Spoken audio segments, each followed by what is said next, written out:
Salve, salve! Alunos e alunas do Canal Educação, sejam todos muito bem-vindos, sejam todas muito bem-vindas a mais essa aula de Projeto de Vida, a aula de Projeto de Vida, aula magna de Projeto de Vida, aula das aulas, aula Nobel de Projeto de Vida, e eu agradeço imensamente, eu agradeço carinhosamente a participação, a audiência de tanta gente linda, maravilhosa, inteligente, competente, do meu Piauí, do Brasil e do mundo inteiro. Salve, salve! Alegria, alegria! Ana Beatriz de Carvalho, Unidade Escolar Manuel Ricardo, abraço carinhoso. Cajueiro da Praia, Unidade Escolar Manuel Ricardo é de Cajueiro da Praia,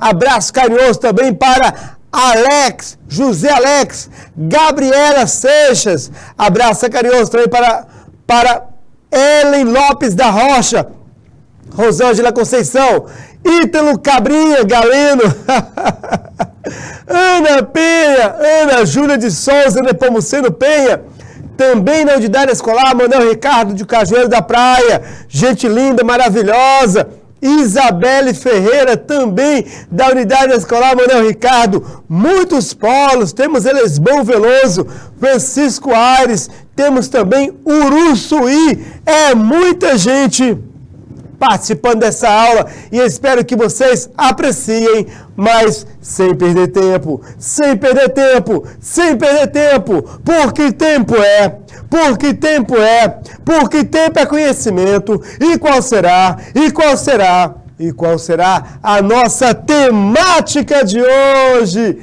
Maravilha, maravilha, vem comigo! Indivíduo e sociedade, olha só, hein? Nossa temática de hoje, indivíduo e sociedade.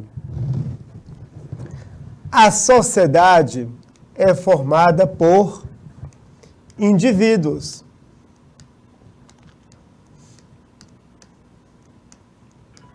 Quem é o indivíduo? Eu, você, nós somos indivíduos, tá bom? Nosso objetivo, primeiro, é reconhecer aspectos sociais presentes em nossa identidade. O que isso aqui quer dizer? Veja bem, a Gabriele Seixas, ela é de Cajueiro da Praia. Ela possui algumas características da sua identidade que são próprias das pessoas que nascem e vivem ou que pelo menos vivem em Cajueiro da Praia. Então, essa identidade dela pessoal, ela é influenciada por um aspecto social. Dependendo de qual for a religião da Isabela Ferreira, se ela é católica, evangélica ou de outra religião, muito da sua identidade pessoal será marcada por esse aspecto social. A sua religião. Católicos agem de um jeito, têm uma visão de mundo de certa forma, os evangélicos agem de outra forma, outra visão de mundo, até mesmo aspectos como o time de futebol que você torce e assim por diante. Então, muito da nossa identidade pessoal é marcada por aspectos sociais, é marcada pela sociedade.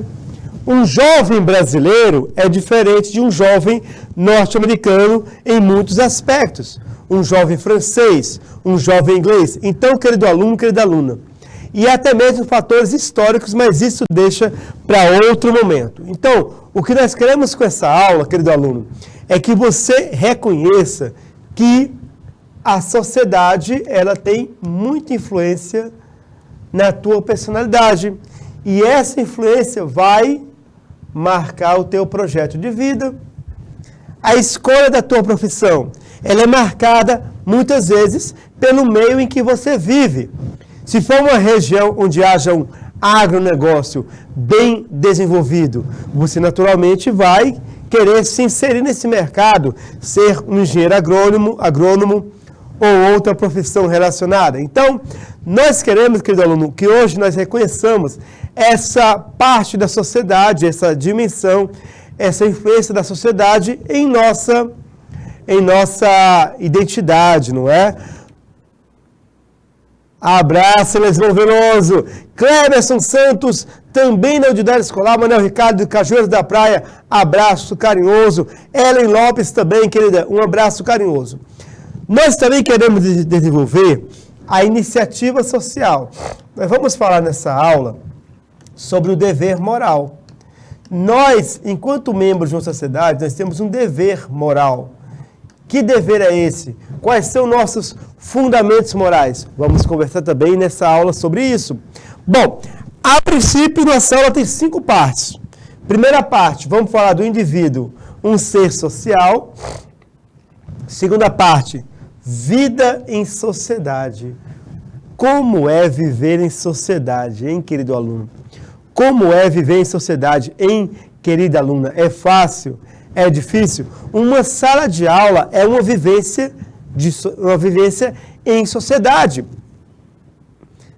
Uma sala de aula, uma igreja, alguma organização que você participa e a própria sociedade em si, ela tem muitos desafios para que possamos viver juntos. Sobre isso vamos conversar hoje, tá bom?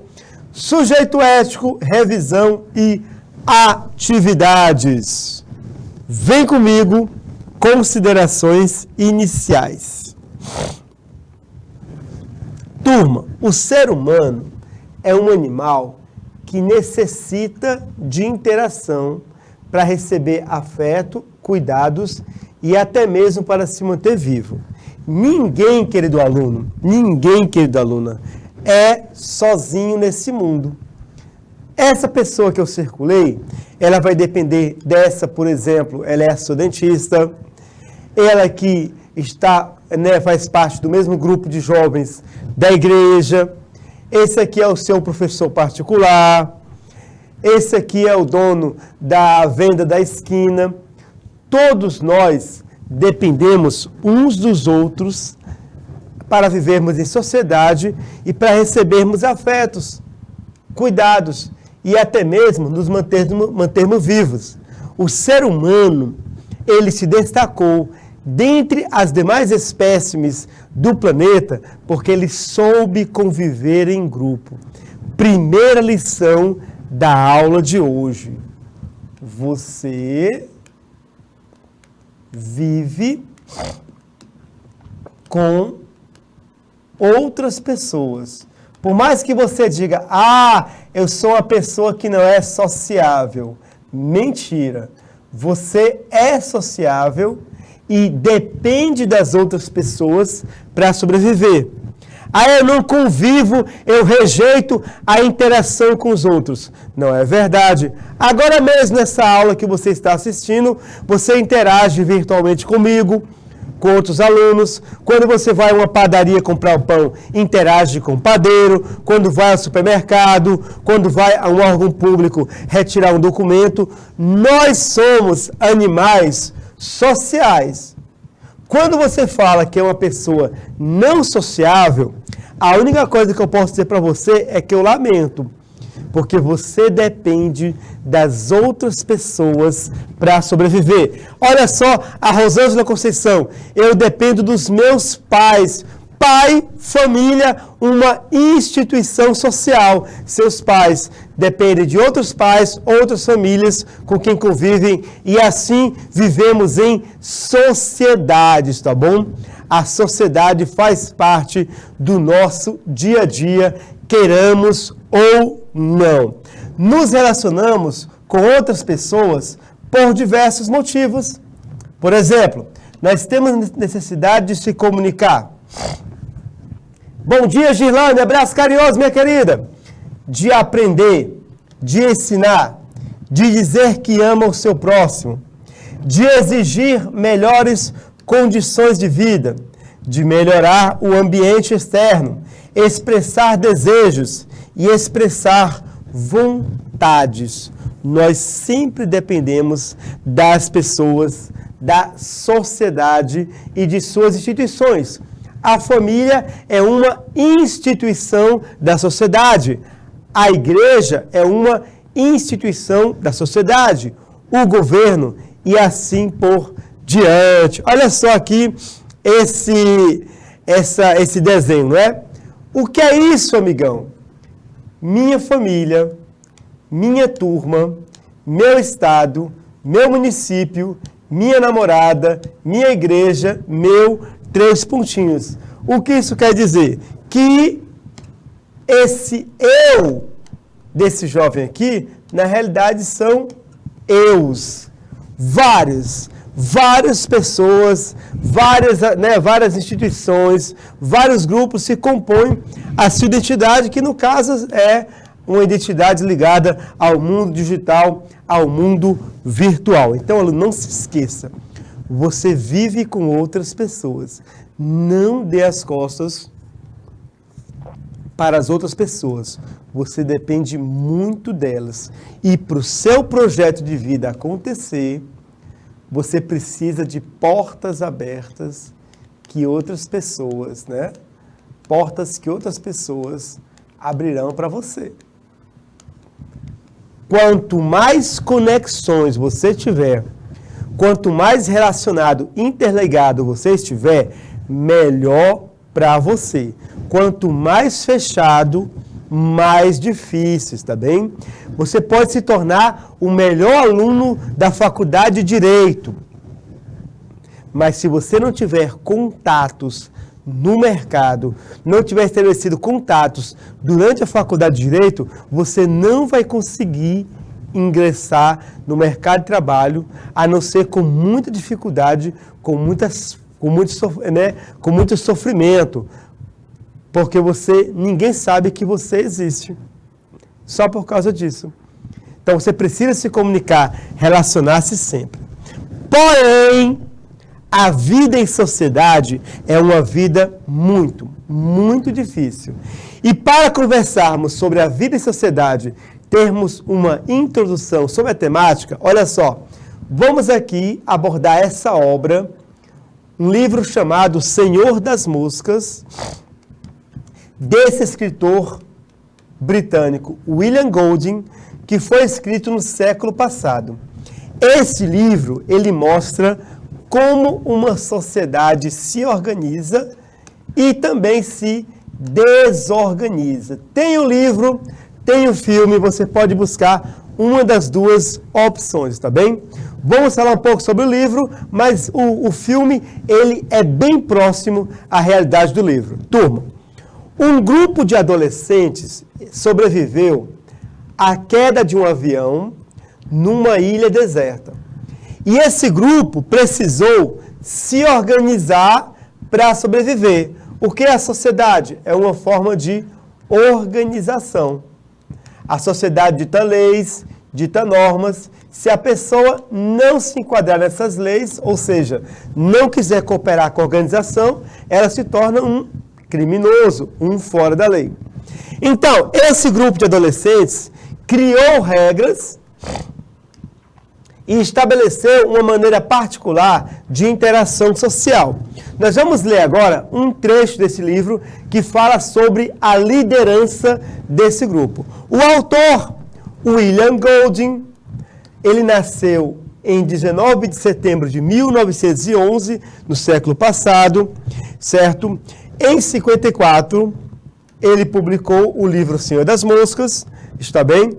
Em 83, ele recebeu o Prêmio Nobel de Literatura. Então, é um vencedor do Prêmio Nobel. Morreu em 1993, também na Inglaterra. Turma, esse livro, O Senhor das Moscas, ele tem tanta importância para a literatura da língua inglesa. Eu estava assistindo semana passada um documentário numa plataforma de vídeos chamado Desastre Total. Desastre Total é um documentário nessa plataforma aqui, ó, que eu vou colocar só o nome, não vou fazer a propaganda. É sobre um show de rock chamado Woodstock, que teve 3 edições. A mais famosa em 69, que era na época da paz e do amor. E ela teve uma segunda versão, e esse aqui é sobre a versão de 99, na virada do século. Olha, o mundo em 1999 era muito diferente do mundo em 69, até no estilo musical. Então, esse Woodstock 99, ele foi um desastre no que diz respeito às interações entre as pessoas. Inclusive, chegaram jovens desse show a queimar tudo. Queimaram torre de iluminação, tentaram queimar palco, queimaram todo o ambiente onde o fogo se alastrou. Em um determinado momento, uma pessoa que estava filmando o fogo provocado pelos jovens, e os jovens meio que dançando ao redor do fogo, em meio à destruição, um dos jovens fala: aqui nós estamos vivendo o Senhor das Moscas. Ou seja, um jovem, certo, que comparou aquela situação de problemática, de caos, com o que aconteceu no livro O Senhor das Moscas. Então vem comigo, olha só o trecho do livro. Mas antes, vamos falar um pouco sobre o nome da história. Senhor das Moscas. Turma, há uma divindade pagã chamada Baal-zebu ou Belzebu. Esse nome significa Senhor das Moscas. Ou seja, o Senhor das Moscas é uma divindade que está agindo para que o mal prevaleça aos acordos sociais. Essa entidade, Belzebu, era formada por duas poderosas deidades da mitologia cananeia, os cananeus, que foram os grandes rivais dos hebreus na Bíblia, depois dos cananeus, os filisteus. Bom, o primeiro era Baal. Baal era o senhor dos trovões, da agricultura e da fertilidade. Baal foi o grande rival de Javé. E, por muito tempo, os hebreus cultuavam a Javé e cultuavam também a Baal. E por um período da monarquia, o rei Acabe, ele tornou o culto a Baal o culto oficial a Israel. Eu não vou aqui entrar em detalhes do culto a Baal, mas só para vocês terem uma ideia, certo? De que esse culto foi muito forte em Israel. Muitos deuses prestavam cultos a Javé, culto a Baal também, o Senhor do trovão da agricultura e também Senhor dos exércitos. A outra divindade é Zebu, que forma a segunda parte do nome Baal-zebu. Zebu era o deus das moscas e das pestes. Então, Baal-zebu, o senhor das moscas, é justamente o título desse livro. Então, continuando, olha só. Os cananeus, os rivais dos hebreus, eles depositavam oferendas perecíveis, ou seja, alimentos, né, primícias, frutas, para o Senhor dos Exércitos, Baal. Esses alimentos sendo depositados e, com o passar do tempo, eles apodreciam nos altares. Ora, o alimento ficar muito tempo exposto, né, ele vai apodrecer.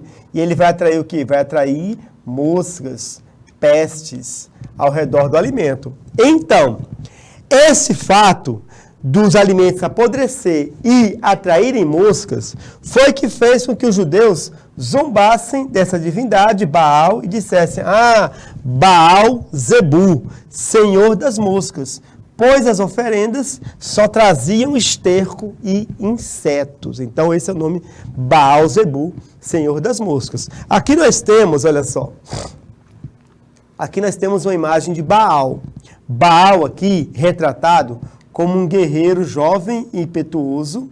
Baal acabou assumindo na mitologia o papel de comando que era de El, Deus. Então Baal também era senhor dos exércitos. Em muitas partes da Bíblia, certo, havia uma confusão entre Baal e Javé, porque os dois de certa forma eram senhores dos exércitos, tá? Aqui é só para explicar a razão do nome Senhor das Moscas. Agora vem comigo, olha só o trecho. Jack falou: a gente precisa resolver como vamos tirar a gente daqui. Todos começaram a falar ao mesmo tempo. Um dos meninos, Henry, disse que queria ir para casa. Cale a boca, disse Ralph, sem lhe dar atenção. Levantou a concha que era um símbolo do poder entre os jovens, e disse, acho que precisamos de um chefe para resolver as coisas. Então, estão aqui decididos a eleger um chefe. Só que nós temos dois rivais, né? O Jack e o Ralph. A turma grita, né? Um chefe, um chefe. Jack diz, eu que devo ser o chefe. Disse isso com uma arrogância, porque eu sou o chefe do coro, além de solista, e consigo atingir o dó sustenido, ou seja, ele tem qualidades, certo, que o colocariam como possível, né, pessoa para assumir a chefia. Será que ele foi eleito chefe? Vamos em seguida. Bom, disse Jack, o menino de cabelos pretos, Roger, foi quem finalmente tomou a palavra e disse, vamos votar. Então fizeram uma eleição para escolher o chefe. Jack disse, olha, eu sou o mais indicado para ser chefe, porque eu tenho essas qualidades já em mim de liderança. Ó, uma briga pelo poder naquele grupo de crianças na ilha. Isso aqui que o Jack faz é o que os políticos fazem na época da eleição. Vota em mim porque eu sou o melhor. Vota em mim porque eu tenho essa qualidade e o outro não tem. Então, já é uma campanha eleitoral que está acontecendo entre os meninos. Bom, vai haver a votação. Aí todo mundo diz, isso mesmo, escolher um chefe, fazer uma eleição, ó. Democracia. Os meninos, as crianças, adolescentes, eles estabelecem uma sociedade democrática. Uma sociedade que é baseada, por exemplo, no voto para a escolha dos líderes.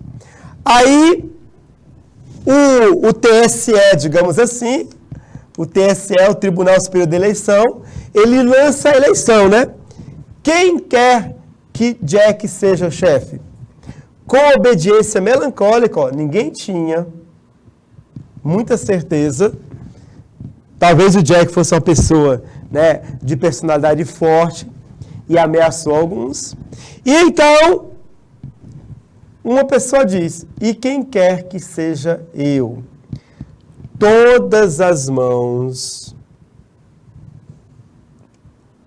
que não eram do coro, menos a de porquinho, se levantaram na mesma hora. E depois de algum tempo, o próprio porquinho também levantou a mão, um pouco hesitante. Então, ó, nós temos aqui uma espécie de eleição do segundo turno. A pessoa que falou, quem quer seja eu, vamos supor que ela recebeu 55% dos votos. E o outro, né, recebeu 45%. Esse aqui venceu, mas muita gente é contrária a ele.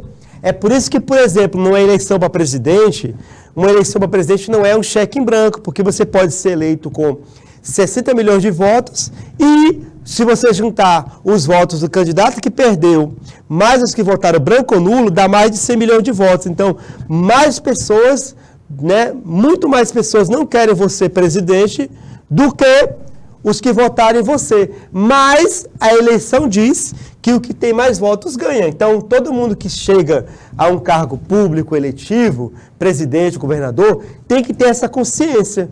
Você vai ser eleito porque as regras do jogo são essas. Quem tem mais votos válidos ganha.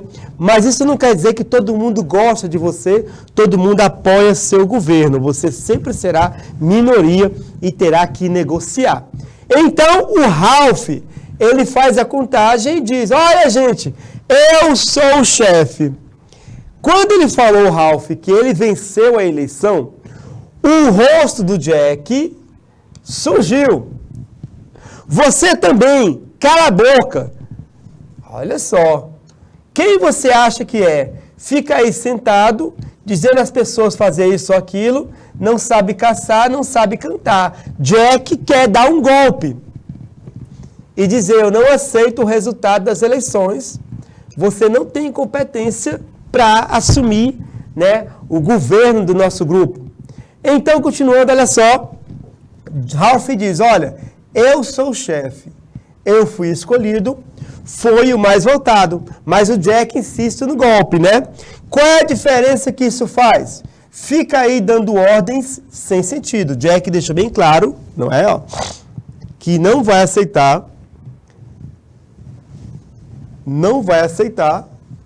o Jack aqui, ó, não vai aceitar o resultado da eleição. Continuando, olha só. A concha está com o porquinho. Pois é, e continua a proteger o porquinho como sempre. Jack! A voz de Jack produziu um arremedo amargo da sua. Aí, Ralph, ele se dirige ao Jack e diz, Jack, as regras. Você está desobedecendo as regras. Ou seja, aquela sociedade democrática entre eles, sociedade democrática, ela está ruindo por quê? Está ruindo porque há um grupo de pessoas que não aceita a regra. Eles não aceitam as regras e ao não aceitarem as regras, eles estão destruindo a sociedade democrática. Turma, uma sociedade é um pacto social.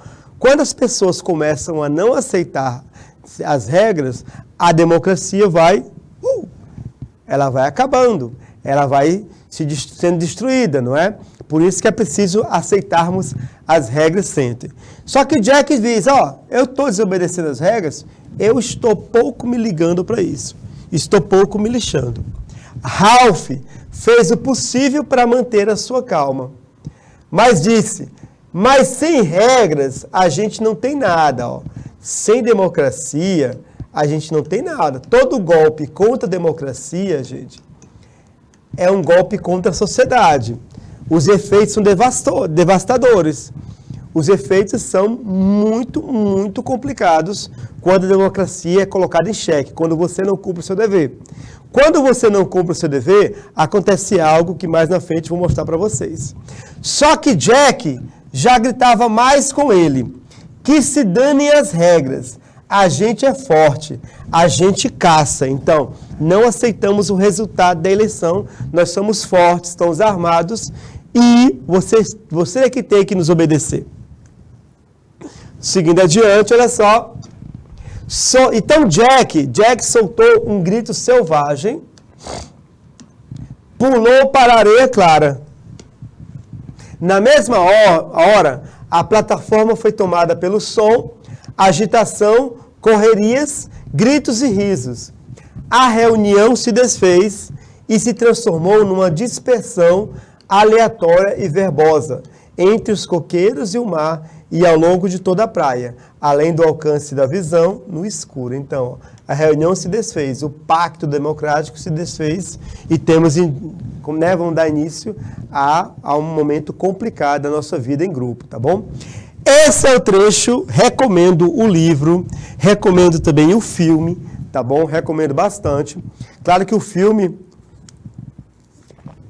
nunca vai chegar à riqueza do livro, porque o filme é outra linguagem cinematográfica, mas é uma reflexão interessante sobre o funcionamento de um grupo, até mesmo de uma escola, de uma sala de aula. Bom, turma, nos trechos que lemos do livro O Senhor das Moscas, foi possível identificar a necessidade da criação de regras para garantir o bom funcionamento do grupo. Turma, nós temos, enquanto seres humanos, uma necessidade de criarmos regras. Quando surgiu o WhatsApp, quando surgiu essa rede social de comunicação instantânea, qual foi a grande necessidade no início com relação aos grupos? Regras para esses grupos. Então, você vai entrar num grupo de WhatsApp, logo você vai ser, apresentado as regras. Alencar Arcênio, bom dia, meu querido, salve, salve, alegria, alegria. Por exemplo, desse grupo aqui, evitar assuntos pessoais, é uma regra desse grupo. Linguagem formal, é um grupo, então, de empresa, exige uma linguagem formal. Evitar assuntos polêmicos, como futebol, política e religião. Respeitar horário e dias de trabalho para a troca de mensagens. Não mandar uma mensagem fora do horário de trabalho. Aqui é uma regra para um grupo, provavelmente aqui uma empresa, né? Uma empresa tem esse grupo, elaborou essas regras. Outros grupos que vocês forem, elaboram também regras. Perceberam que quando o grupo de WhatsApp não tem regras, é uma bagunça generalizada, é foto toda hora, é vídeo. Olha só aquilo, que absurdo! Olha isso, olha aquilo! Então, sempre precisa organizar as regras.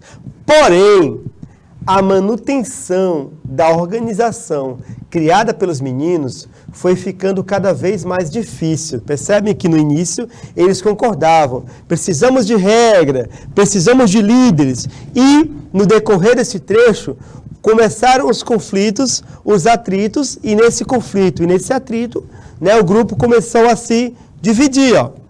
Se no início há um maior respeito pela definição e exercício das funções, como no momento da escolha do chefe, no decorrer da história, o personagem Jack questiona a votação e a liderança de Ralph. Jack diz, não, eu que tenho condição de ser líder.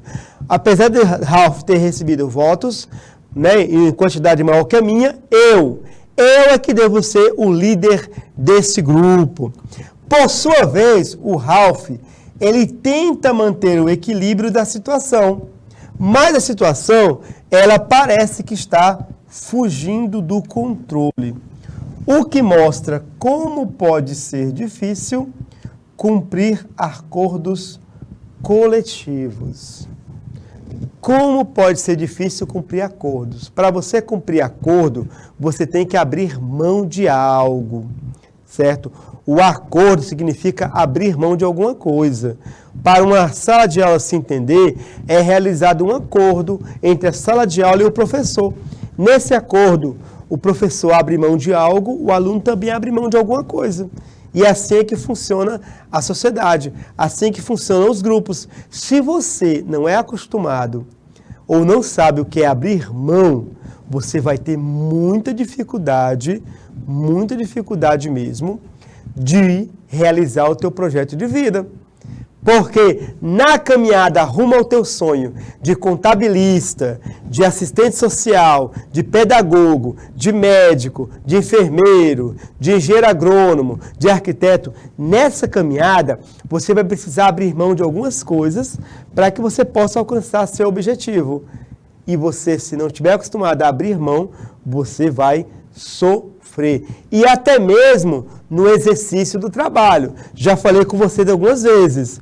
Tem pessoas, tem jovens, crianças, adolescentes que eu encontro em sala de aula que por qualquer motivo brigam com o colega, né? Brigam, gritam alto. E eu falo para elas, olha, muito cuidado porque você disse que não leva desaforo para casa, mas no trabalho a gente leva desaforo para casa. A gente engole sapos, e são sapos enormes. Acostume-se desde jovem a engolir sapo, porque você vai ter que engolir muitos sapos no futuro. Samuel Lopes Damasceno, primeiro ano A, unidade escolar Manuel Ricardo de Cajueiro da Praia, Uruçuí, Elesmão Veloso, presentes nessa aula. Turma, agora vamos refletir juntos. Qual é para você, se quiser coloca no chat, tá bom? Qual é o significado de direito e dever? O que você entende por direito? O que você entende por dever? Se quiser coloca no chat aí, coloca o pessoal do IPTV. O que você entende por direito e dever? O que é direito? O que é dever? Quando eu falo assim, eu estou lutando por meus direitos. O que você entende por meus direitos? E eu estou cumprindo o meu dever. O que você entende por dever? Coloca no chat, quero ver a sua opinião sobre essa primeira pergunta, sobre as 3 perguntas. O que você entende por direito? O que você entende por dever? Porque a vida em sociedade é uma vida marcada por direitos e por deveres, tá bom? Coloca no chat, ó. O que você, coloca também, o que você sente quando percebe que seus direitos não estão sendo respeitados. O que é que você sente? Quando você sente que tem direito a algo e esse direito seu não é respeitado, o que é que você sente? Você tem direito à educação, tem direito a isso, aquilo outro. Quando o seu direito não é respeitado, qual é a emoção, o sentimento que transborda em você? Coloca aí no chat também para a gente ver essa interação. Terceira, olha só. O personagem Jack, ele se incomoda quando o Ralph chama a sua atenção. Daqui despertou toda a fúria do Jack, despertou porque Ralph, já como líder, ele chama a atenção de Jack. Jack, cumpra as regras. Jack, as regras. Sem as regras, nada somos. Então Jack incomoda-se e fica furioso. O que você sente quando cobram de você o cumprimento dos seus deveres? O professor passou um trabalho para entregar na segunda-feira, você não entregou, ele fala, onde está o seu trabalho de história? Onde está o seu trabalho de geografia? Onde está o seu trabalho de ciências? Percebe então, o que você se sente quando você é cobrado? Quando você é cobrado. Como você se sente? Então, o que você entende por direitos e deveres? O que você sente quando percebe que seus direitos não são respeitados? Escreva no caderno, tá bom? Tome nota, escreva no caderno. Pode escrever no caderno e mostrar para o seu professor, tá bom? Para o seu professor presencial da escola. Escreva no caderno também. O que você sente? É importante essas perguntas para você entender o que é projeto de vida. Que no projeto de vida você vai estar, no seu projeto, no seu sonho, você vai lidar com direitos e com deveres. Você se tornou um médico. Aí, o seu horário de trabalho é de 19 horas até às 6 da manhã.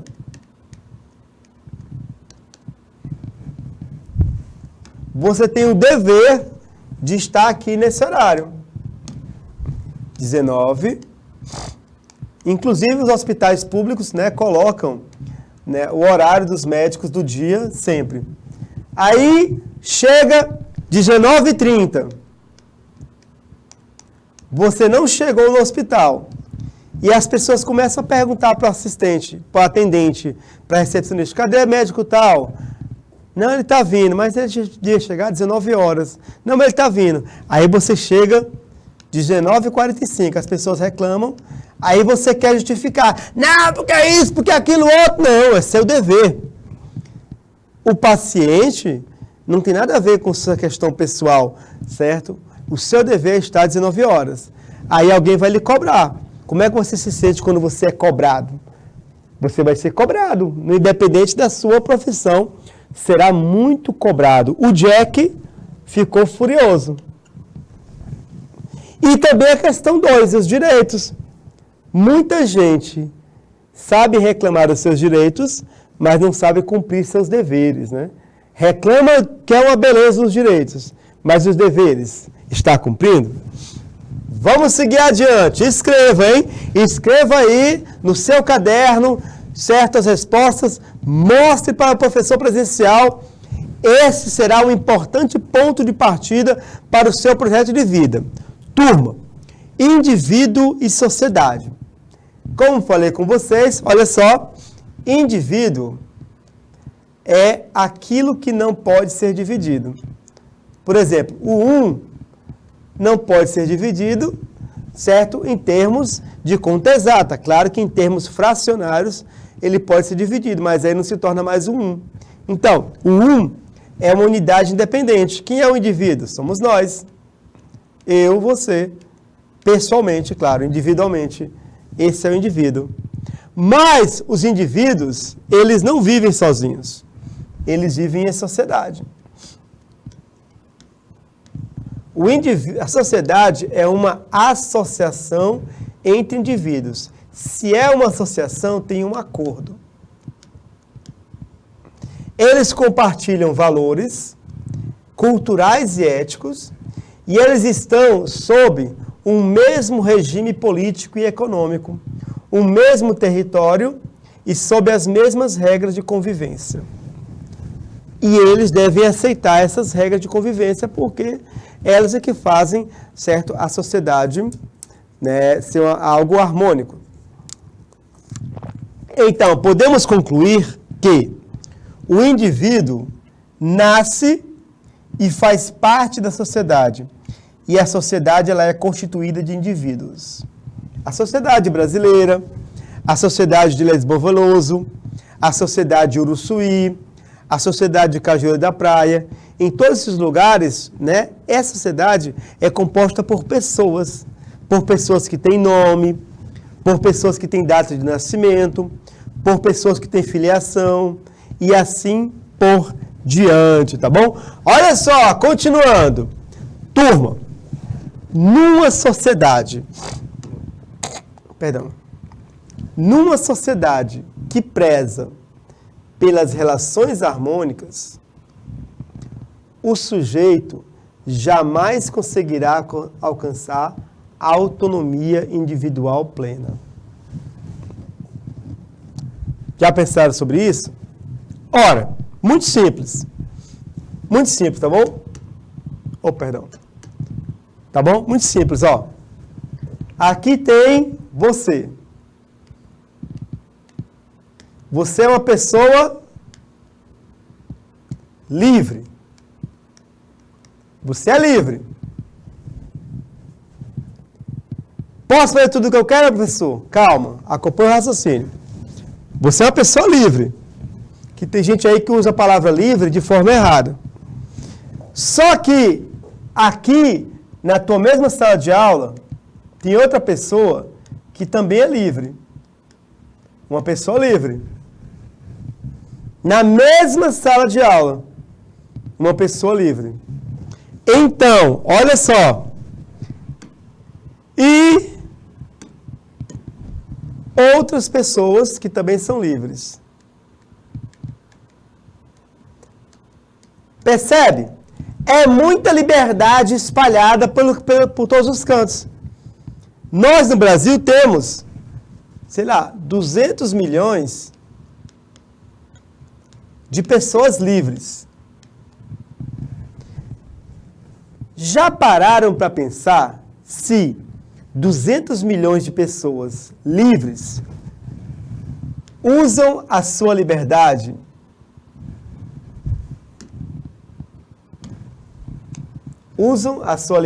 de modo pleno? Fazem o que querem, na hora que querem? Já imaginou?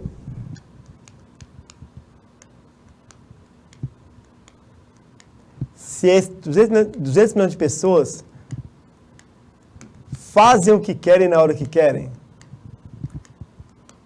Parou para pensar? Ah, seria bom, professor. Será?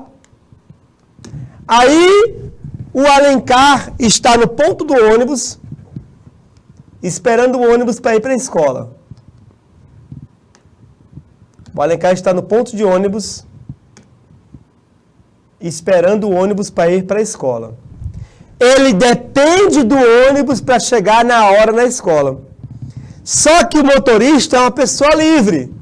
E ele fala, eu vou sair daqui do meu ponto de ônibus a hora que eu quiser, e eu vou andar na velocidade que eu quero, vou pegar as pessoas que eu quiser pelo caminho, vou cobrar o preço que eu quero, e eu vou fazer um caminho diferente hoje. Não vou mais passar por aquele ponto, não. Vou passar por outro ponto. O motorista, usando a sua liberdade plena, ele fez a sua própria itinerário. O que aconteceu? Meu amigo Alencar foi prejudicado. O ônibus não passou, ele perdeu o ônibus, perdeu o horário para chegar na escola. Aí ele vai caminhando, quer atravessar a rua, tem um semáforo. Aí ele sabe, não, no verde vai todo mundo, no vermelho todo mundo vai parar. Só que os motoristas, não, vou fazer o que eu quero, hoje não vou parar no vermelho não. Aí todo mundo vai passando no vermelho, rápido, Alencar não consegue nem atravessar a rua. E assim por diante. Se todo mundo fizer uso da liberdade, a sociedade não consegue agir. ela só consegue agir quando ela restringe, limita a autonomia da pessoa. Então, nunca se esqueça, gente. A tua autonomia, a tua liberdade, ela vai ser limitada, regulada na vida em sociedade. Então, se você é daqueles que acha que faz tudo na hora que quer, que ninguém manda em você, que você fala com o professor, não vou e ponto final, te prepara. Te prepara porque quando você estiver para ingressar no mercado de trabalho, se você agir dessa forma, olha, não consegue emprego. E se conseguir, vai durar pouco. Sem controle social, sem normas e regras, sem leis, sem normas e regras, e se as leis não forem respeitadas, muitas pessoas vão tender a agir como Jack. Que se danem as regras. A gente é forte, a gente caça. Ah, que se danem as regras. Eu vou andar com minha arma de baixo aqui. Vou andar com uma arma na minha cintura. Se alguém mexer comigo, eu dou um tiro. Então, numa sociedade, alunos e alunas queridos, maravilhosos, maravilhosas, nós temos não autonomia, mas heteronomia. Receber do outro a lei, norma ou regra. A heteronomia. Ó. Você vai ter que seguir as regras. Não tem jeito. Tem que seguir regra. E é bom que desde já você saiba seguir regras, tá bom? Turma, para entendermos a vida em sociedade e suas regulações, precisamos conversar sobre algo chamado deontologia. O que é deontologia, professor? É a teoria do dever. Turma, deontologia é um ramo da filosofia. É um ramo da filosofia e da ética, cujo objeto de estudo é o fundamento do dever, normas e obrigações. A deontologia, ela é uma teoria sobre as escolhas dos indivíduos, o que é moralmente necessário e serve para nortear o que deve ser feito. A deontologia, gente, ela diz o seguinte: o que eu devo fazer? Devo fazer. É a teoria do dever. É uma pergunta que você faz toda hora. Uma pessoa próxima a você está passando necessidade, passando fome. O que eu devo fazer? Ajudá-la ou ignorá-la? Uma senhora, ela está com dificuldades para comprar fraldas para seu filho. Uma jovem, com dificuldade para comprar fralda para seu filho. O que você deve fazer? Ajudá-la? O sinal está verde para você, vermelho, para você atravessar. O que você deve fazer? Esperar o sinal ficar verde ou aproveitar uma brecha no trânsito e atravessar mesmo com o sinal verde? A deontologia, turma, vai levar a refletir sobre o que é certo fazer no momento certo. O que deve ser feito. Normalmente, a nossa escolha tem que ser pelo bem. Se há um supermercado com filas de pequenas compras e eu estou com um carro cheio, eu vou para a fila de pequenas compras? Não. Eu vou para uma fila normal. O que deve ser feito? Respeitar as regras. Se ninguém respeitar a fila de pequenas compras, o que acontece? Vai virar uma bagunça no supermercado, porque pessoas com 2 quilos de arroz no mercado, elas vão deixar, de comprar, porque sempre vão encontrar carrinhos abarrotados de compras. Então, turma, a deontologia é a teoria do dever. O que eu devo? E por que é importante pensar sobre isso, pessoal? Porque numa sociedade, todos nós temos deveres. E se as pessoas não cumprirem os deveres, o Estado vai ter que criar leis. Nós devemos parar o carro no sinal vermelho. Devemos. Como nem todo mundo para, tem uma ou outra desculpa, aí o Estado precisou criar uma lei e disse: se você não parar, você será multado.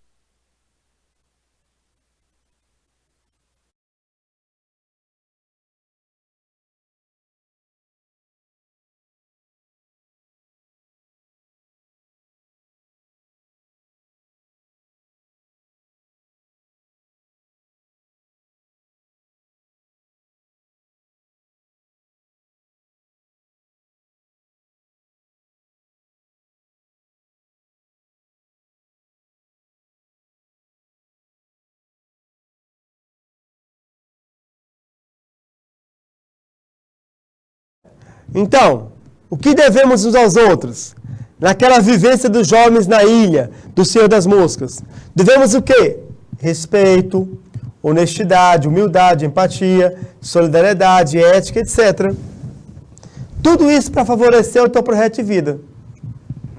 Porque você tem que construir pontes. Olha, não tem nada pior para o aluno do que ter um ensino médio quase todo marcado por problemas de disciplina, por problemas de relacionamento com professores e alunos, porque é no ensino médio que você vai ter os teus principais mentores, pessoas que vão lhe ajudar a ingressar no mercado de trabalho no primeiro momento.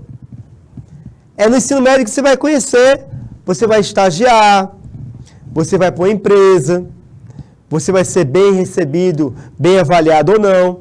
Quando a pessoa no ensino médio não faz ensino médio bem feito, a probabilidade dela não conseguir ter sucesso no mercado de trabalho é maior. Já imaginou um jovem no ensino médio que foi suspenso várias vezes, foi expulso, tirava notas baixas, não se interessava por nada? Qual é a imagem que seus colegas vão ter e que professores vão ter? Aí vamos supor que na turma do Samuel Lopes, vamos supor que a turma do Samuel Lopes tem 30 alunos. E um dos alunos do Samuel Lopes era uma pessoa complicada, bagunceira, difícil, arrumava confusão, era irresponsável, respondeu uma série de, digamos assim, defeitos, problemas. Mas nós não sabemos como será o futuro. Aí, daqui a 40 anos, o Samuel, se Deus quiser, Samuel, o Samuel tornou-se um mega empresário, rico, um dos homens mais ricos do Piauí, dono de diversas empresas, milionário, com tanto dinheiro que não sabe nem onde guardar, empregando mais de centenas de pessoas. Isso é possível. Uma das minhas cunhadas, ela foi colega de turma de um grande empresário de Teresina. E ainda hoje ela pede ajuda a ele, porque eles se conhecem, eram amigos. Isso era possível, viu? Não pense que eu falo do Samuel, que não é possível, não. Aí o Samuel se tornou um dos homens mais poderosos economicamente do Piauí. Aí uma das empresas do Samuel abriu vaga de emprego. Aí esse cara aqui, ó, que era o pior da turma, o bagunceiro, ele chega na empresa do Samuel pedindo emprego. E nem sabe que o Samuel é um dos donos da empresa. Pedindo emprego. Aí o Samuel, quando vê o nome, eita, Perivaldo do Castro Cunha, rapaz, esse cara é terrível. Esse cara era irresponsável, não ajudava em nada, era complicado, respondão, burro. Não dê emprego para esse cara. Esse sujeito aqui, ele pode até ter mudado de vida, ser outra pessoa, mas a imagem que ficou foi a imagem negativa. Então, muito cuidado com o teu ensino médio. As pessoas que serão referência na tua vida estão aí do teu lado. É aquela aluna da fileira da esquerda, da fileira da direita, aquele que senta do teu lado e te dá atenção.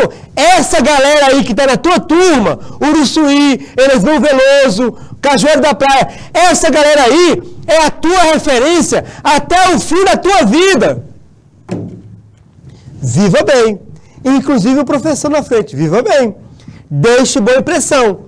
Porque daqui a alguns anos, pode ser que você vá pedir emprego na empresa de um dos seus colegas. E aí?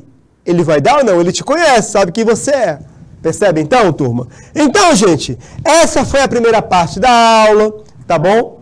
nós vamos, na próxima aula, daqui a alguns minutos, a segunda parte, já que falamos de dever, do que deve ser feito, nós vamos fazer um teste de fundamentos morais, para sabermos se nós sabemos viver em sociedade.